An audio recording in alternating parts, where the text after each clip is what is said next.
Gotta go, bag. I tried to save you. Levels good. We can see the levels. Yes, sir. Check. Everything good. Charles is looking like Onyx over here. What's the matter with my brain? What's the matter with my brain? It's time to get live. You can't even see with that light in your face, huh? I should lower that. Oh, I'm good. I'm not even paying attention to that. I'm gonna be in a different zone. People gonna be realizing it. But yo, ladies and gentlemen of the jury, how you doing? See, we are a network, as you can see, the official CLBMG live event. Please, you come and sit on that chair if you come in. We have Clash the Podcast. That's when you got me, TJ, Charles, Fliz, and then we got Don't Get Emotional. What we're about to do with Don't Get Emotional is we taking it to a different level where we're gonna be dealing with some sponsors, people that actually sponsoring the show. We're gonna be talking to them, sitting down with them, and actually building with them. So what we doing with this episode? This episode is called July 26, 1996. And I'm going to tell a story on why this episode is called that. So what started, me and my boy, my best friend, he's a Muslim. He know who he is if you ever see this episode. We was at Confetti's. And then everybody that's from Rhode Island know about Confetti's, how it was lit back in the day. We was up in the club and everything. Now me, I was a little knucklehead, so I like to do things that people told me not to do. And then I did it to the extreme. So while I was in Confetti's, I threw my hoodie on, and the bouncer said, "Can you please take your hoodie off?" And I said, "Okay." I took it off, but then I walked away, and then I put it back on. He's just like, "You know what? You don't like to listen," so they kicked me out. I made a threat. I was just like, "You know what? I'm gonna blow this club up." And so when I was leaving, my best friend, he came with me. He made sure that he was with me. He was just like, "Yo, I ain't gonna leave my boy like that." So we outside, so this white dude, he rolled up on us, and he was just like, "Yo, y'all wanna go to Connecticut and get high, get up with these ladies?" I was just like, "Oh, word, I'm down for that." We didn't even know, son. And I'm like, "Yo, that's the type of person I was when I was young." This is around when I was 18. I just turned 18, and we were still celebrating my birthday 8 days later. So I was like, "Word, we down with that." So the police rolled up, because remember I just threatened the club. I was just like, they was just say, "Oh, do we have a problem here?" And so we didn't say nothing, me and my boy. But this white kid, he goes and says, "No, officer, we don't got a problem here. We about to just go to Connecticut, roll up some weed, and we gonna hit some chicks." The police got out the car, slammed this white kid to the car. That's the first time I ever seen a white kid get slammed down. And they was just like, "I don't care how you doing in Connecticut. In Rhode Island, we don't play that here in Providence." So me and my boy started laughing. But what happened is, all of a sudden, I just stopped, and I was just like, "Yo, something bad's gonna happen to me." And tears come down my face. He was just like, "Yo, why you say that?" And he started crying himself. And then it's funny, we just started laughing. But I was just like, I feel it. Something bad's gonna happen to me. This was like around 12:30, 1 o'clock in the morning on July 26, 1996. So we were supposed to go out that night later on. And me, I wasn't a person that could always sit still. So now when I be telling people I'm just laying on bed, they just like, "Nah, not you." But they understand now I'm all grown up, because I couldn't just sit in the house. So I get deep into the story, but I'm going to leave some details out of it. But I had a bus pass. This girl I know went to Atlanta, and she gave me her bus pass. So I was able to maneuver around the city with her bus pass. So I was trying to hit up with my rapper friends, but they wasn't available. So I was like, "You know what? I'm going to go to the South Side. Let me go over to the South Side." I was cool with people on the South Side. My man was over there who I was going to go out with. So I get off the bus, and there's a guy. He's looking at me, and I'm looking at him. I don't know him. So as he's staring at me, I'm looking at him like, "Yo, why is he looking at me like that?" And I was like, if there was a problem, it should have been handled right there, right? So I walked to my man's crib, and I didn't think nothing of it. Now keep that in mind. I get off the bus in this neighborhood.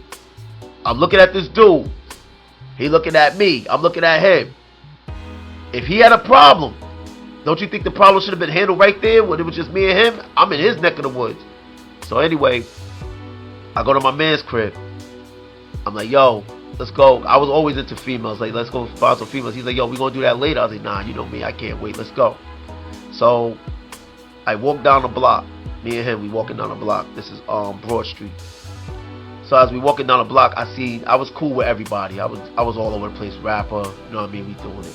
So I see my dudes, Jamaicans. They had a blunt rolled up already, hitting it. I took the blunt. I hit it 4 times. My man was just like, yo, you shouldn't have did that. I was like, why? He said, you didn't see that blunt roll. Now, he's from New York, so I can understand where he was coming from, because in New York, they was smoking wools around the time. This is the time when people was hitting wools.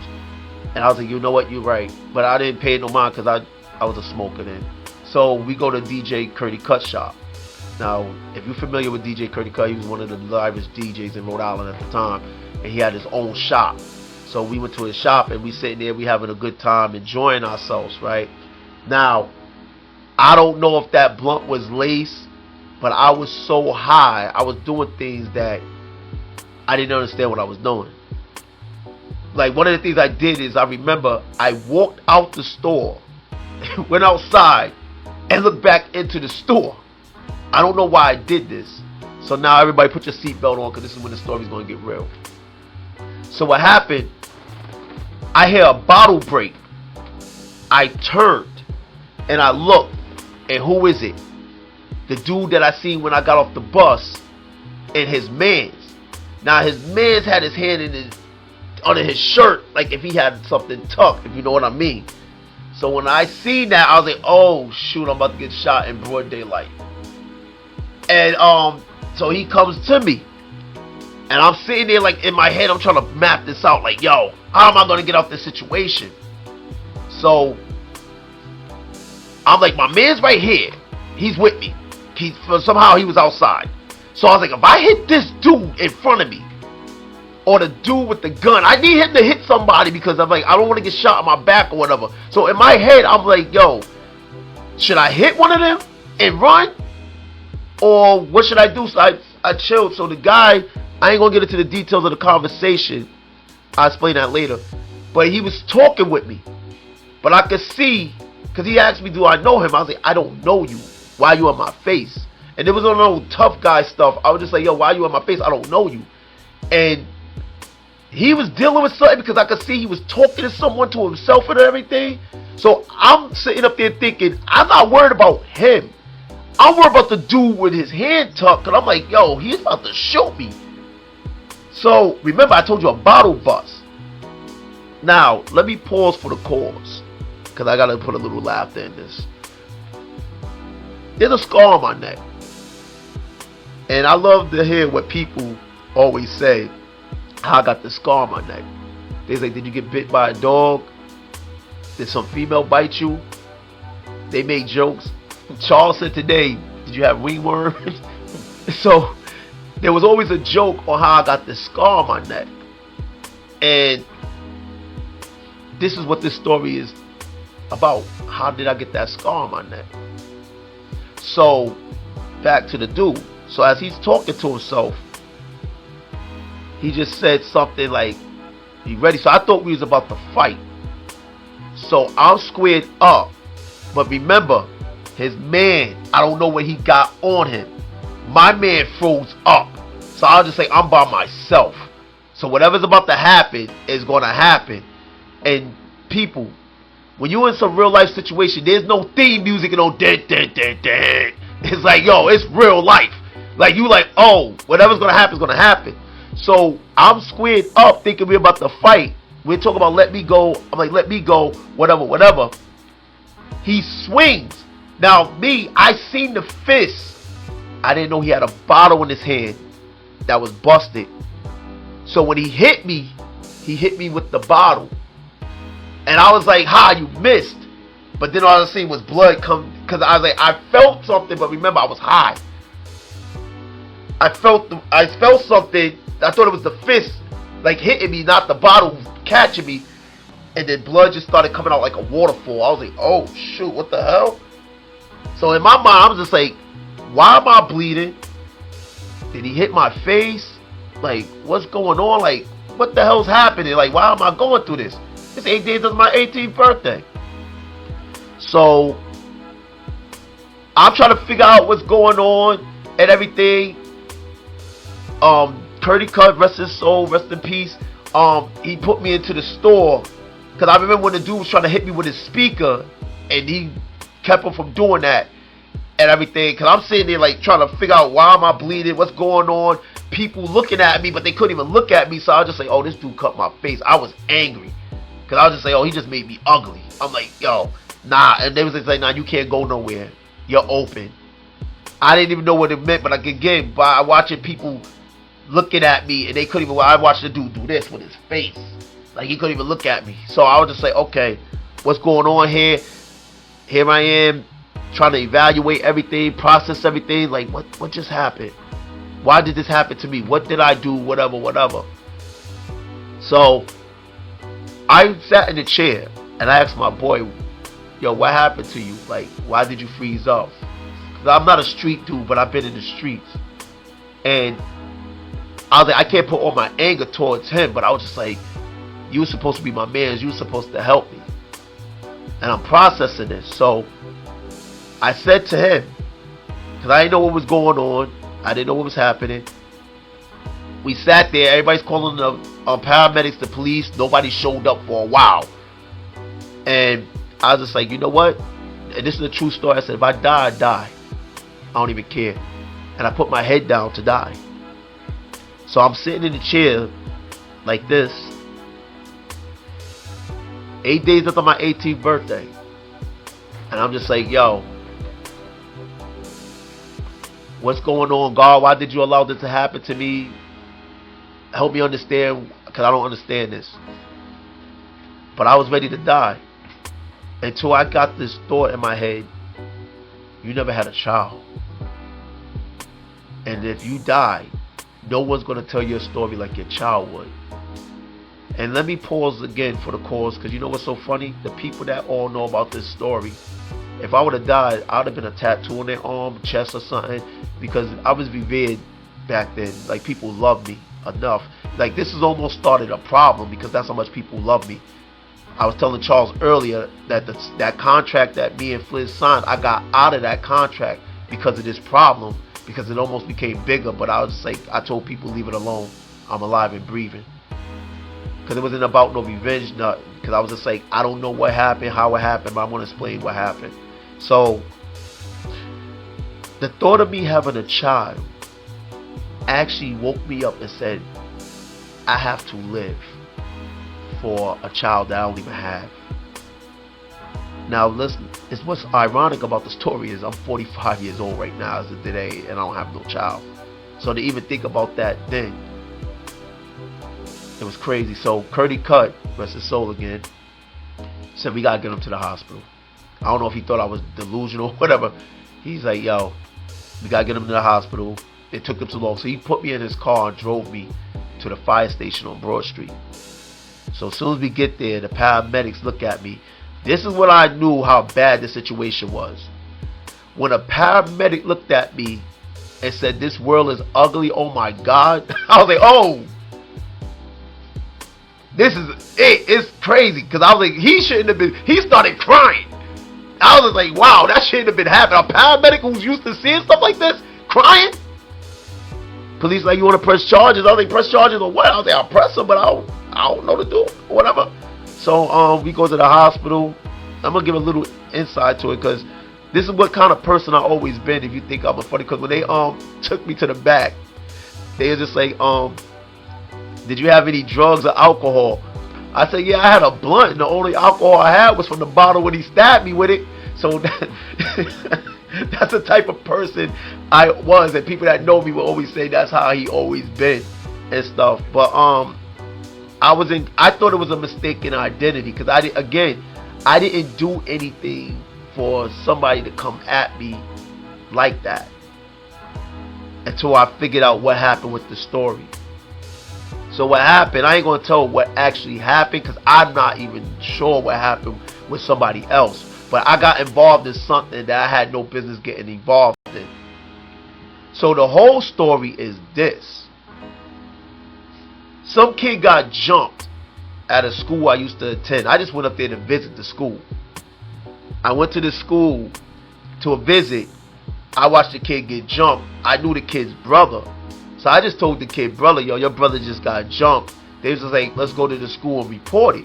So we did everything right. Wrong. So when I went to the school and reported, because I had a bad rep in school, that school, even though I didn't go there no more, they just thought all kids that had a bad file, because I had 2 files. I was probably the only kid in that school with 2 files, and how I found out was because one of the bad kids broke into the file cabinet, and he said, yo, dude, you got 2 files.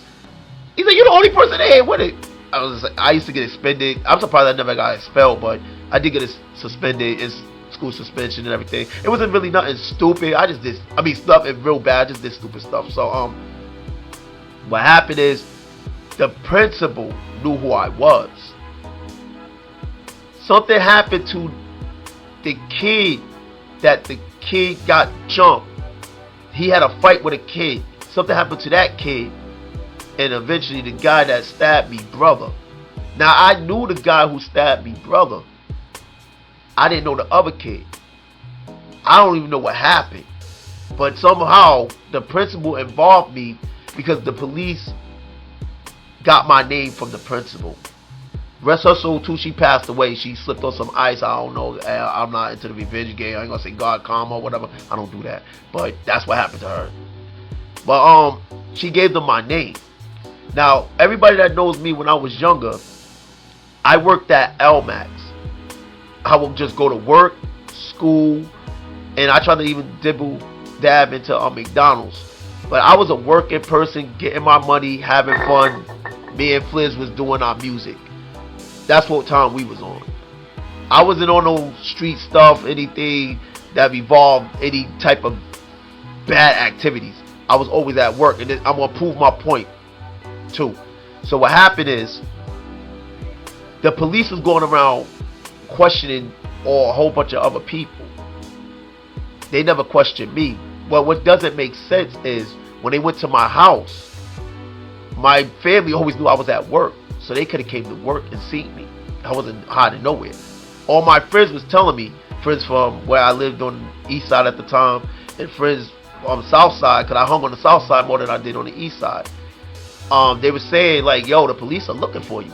Are they looking for me for what? They said, I don't know, they just looking for you. Like, your name keep coming up. I was like, why would my name be coming up? See, we didn't know what was going on. So I'm trying to piece this all together, because there was also a dude on the block.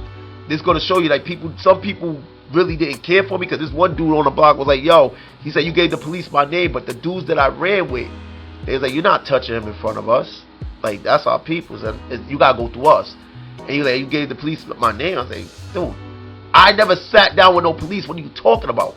See, everybody kept saying, like, the police is saying your name, but they never said why. Now, let me tell you how I found out the police was saying my name. I was always at work. All you had to do was come to LMAX, you would have seen me. Pushing carriages.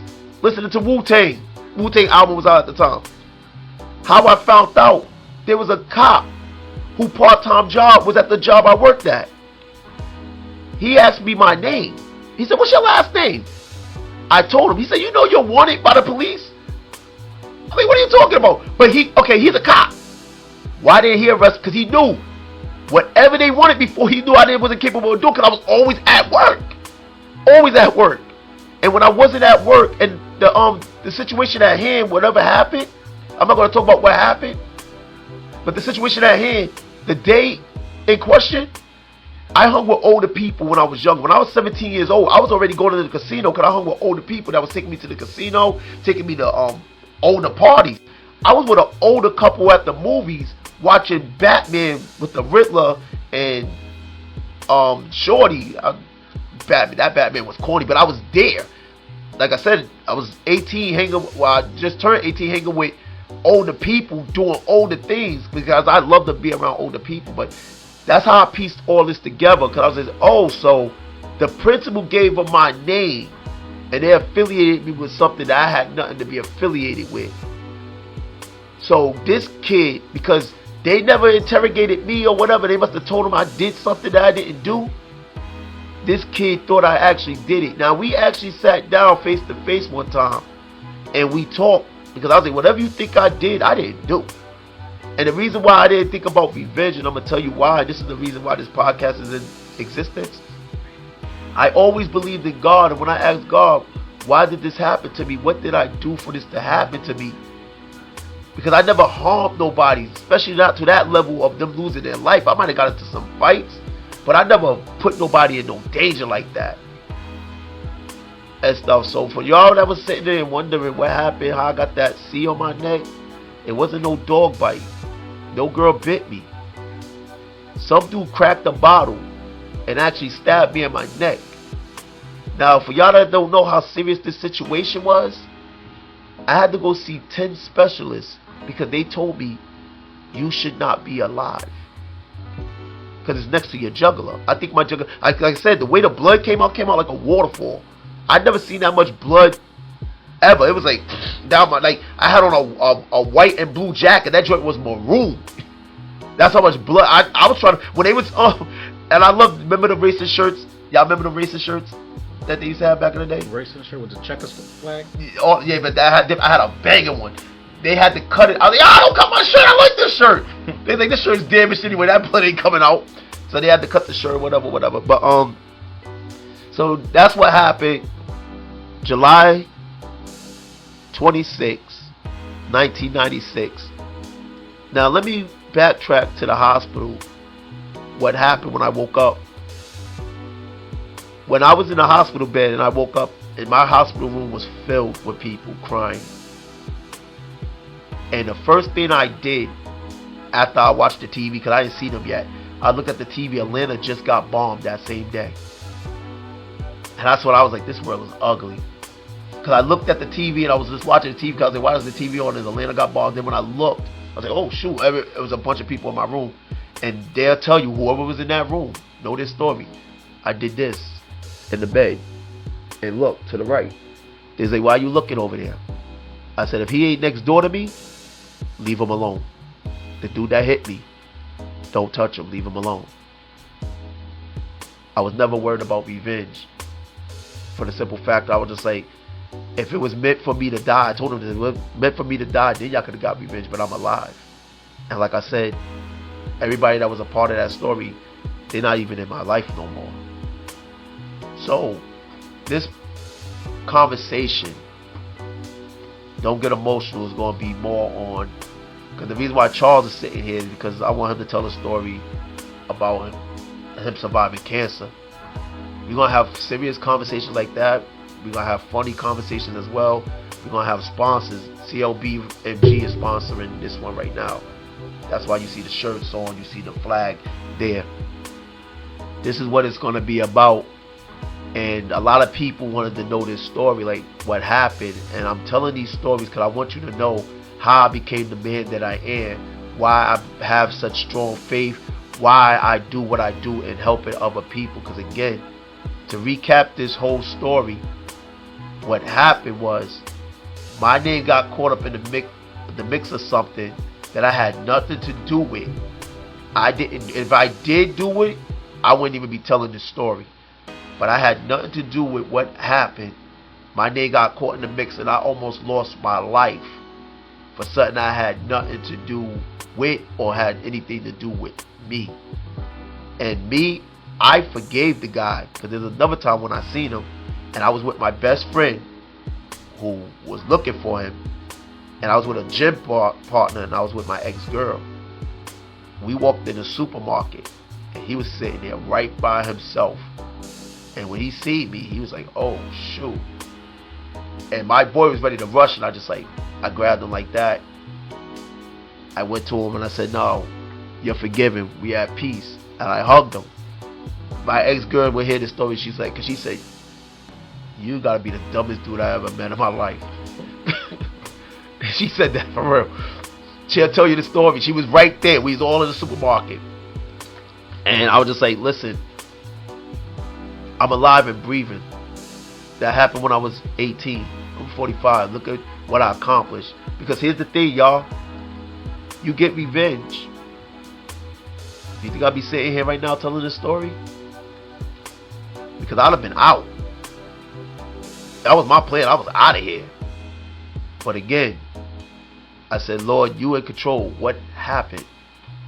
Why did you let this happen to me? And then the Bible said, I will not allow you to go through more than what you can bear, more than what you can handle. And if the Lord felt like I can handle this, then so be it, because here's something else. I tried smoking weed after that. I couldn't smoke weed no more. So that's why I had to stop smoking weed, because I probably still been smoking weed. I'm not sitting up here saying I was perfect,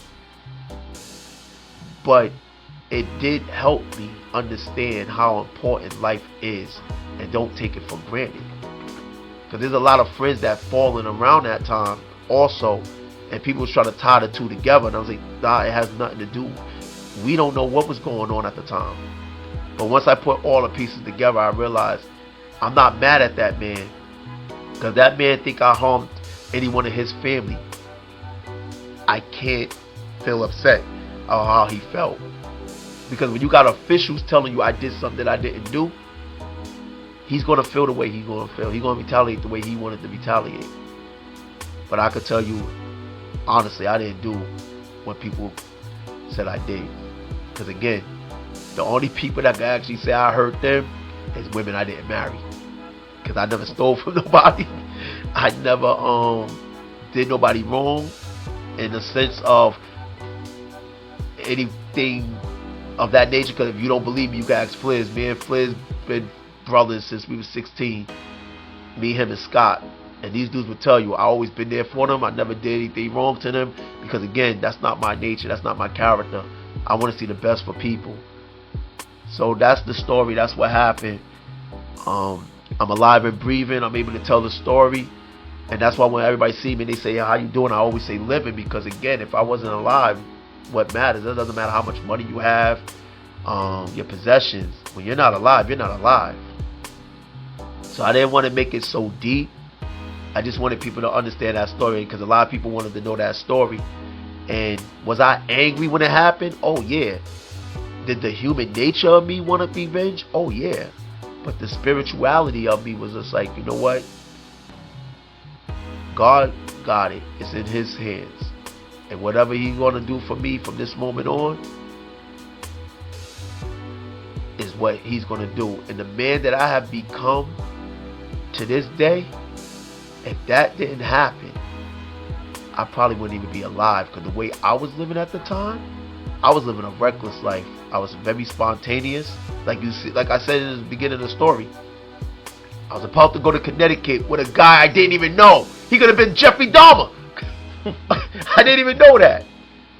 But that's the type of life I was living. I was enjoying life, but I wasn't thinking straight and enjoyment. So now that I'm wiser, what I want to do with these conversations is now pour into young people, older people, and let people know if we overcame some of the craziest things that happened in our life, so can you. So I thank you for taking your time to hear this story. I hope it helped other people that went through a struggle, or prevent other people from going through a struggle. I'm just going to leave you with this note. And if anybody got a question, ask a question. But the note is, think about your actions before you do the action. Because you know what? You can never take it back. And sometimes you may not have the opportunity to take it back, which could be death, or you could be behind bars and you could be wishing, I didn't make that decision. And that's the reason why I thought about not retaliating. What it's going to do, and they're going to take the scar off my neck, and it ain't going to bring back the people that people felt they lost. All it was going to do was just add to the story that we don't know how to conduct ourselves, and we're just a bunch of animals. I showed I know how to conduct myself, and I am more than an animal.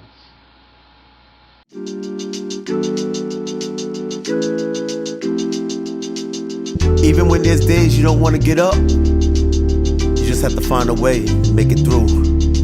So all I need to say to you is, let's go. Broken.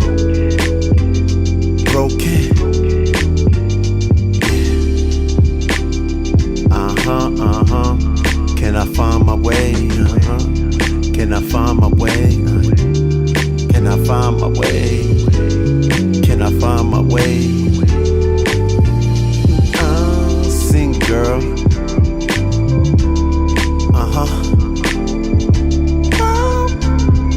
When hearts are broken, can they be fixed? Lost for words which life could prefix. Unhappy with my verbs. Everything's getting on my nerves. Kick to the curb, don't wanna be disturbed.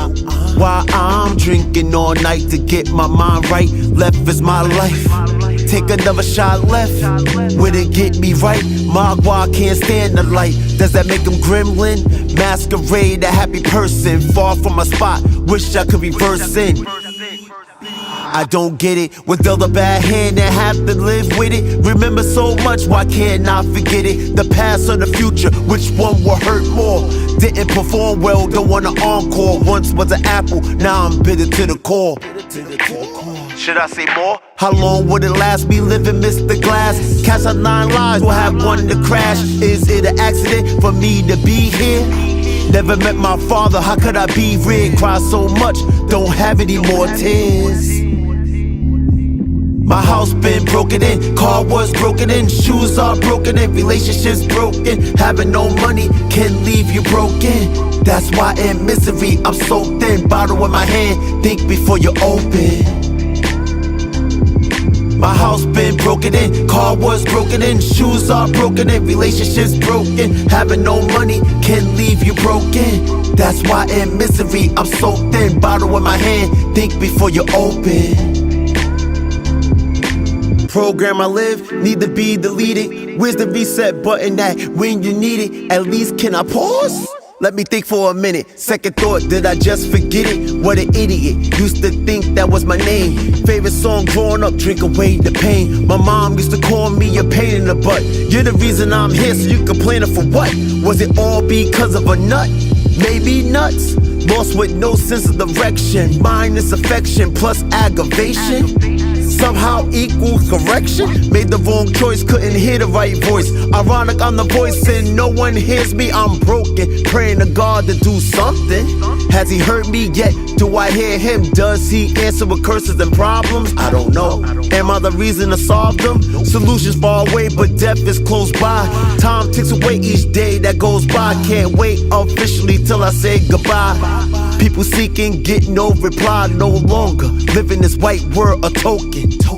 One word, broken. My house been broken in, car was broken in, shoes are broken in, relationships broken. Having no money can leave you broken. That's why in misery I'm so thin. Bottle in my hand, think before you open. My house been broken in, car was broken in, shoes are broken in, relationships broken. Having no money can leave you broken. That's why in misery I'm so thin. Bottle in my hand, think before you open. Broken. One day, things will get better.